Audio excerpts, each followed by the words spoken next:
అందుకని ఎప్పుడూ కూడా గజలక్ష్మీ ఆరాధన ఎవరైతే చేస్తారో, గజలక్ష్మీ అమ్మవారిని ఎవరైతే పూజిస్తారో వాళ్ళ ఇంట్లో ఐశ్వర్యము, ఇంకా గట్టిగా చెప్పాలంటే అఖండ ఐశ్వర్యం వాళ్ళ ఇంట్లో కొలువై ఉంటుంది.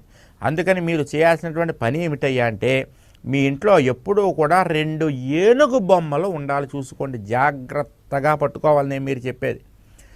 ఏనుగు బొమ్మలు, తెలుపు రంగు ఏనుగు బొమ్మలు 2 ఉండాలి మీ దగ్గర. బయట మీరు అమ్ముతూ ఉంటారు ఎక్కడికైనా షాపులకు వెళ్ళినప్పుడు, పింగాణితో తయారు చేసినవో లేకపోతే మరో అలోహంతో తయారు చేసినవో దొరుకుతాయి. అవి తెలుపు రంగు ఏనుగు బొమ్మలు ఉండాలి. ఏనుగు బొమ్మ అన్నారు కదా చిర్రావురు గారిని, ఇంతంత ఏనుగు బొమ్మలు తెచ్చుకోగలరు. చిన్న చిన్న ఏనుగు బొమ్మలు 2 తెచ్చుకోండి. మీ పూజ గదిలో సింహాసనంలో మధ్యలో లక్ష్మీదేవి ఉంటే కనుక ఆవిడికి ఎదురుగా అటు ఇటు ఈ ఏనుగులు 2 కూడా తొండం ఎత్తి సువర్ణ కలశంతో ఆవిడ వైపు చూస్తున్నట్లుగా ఉండాలి.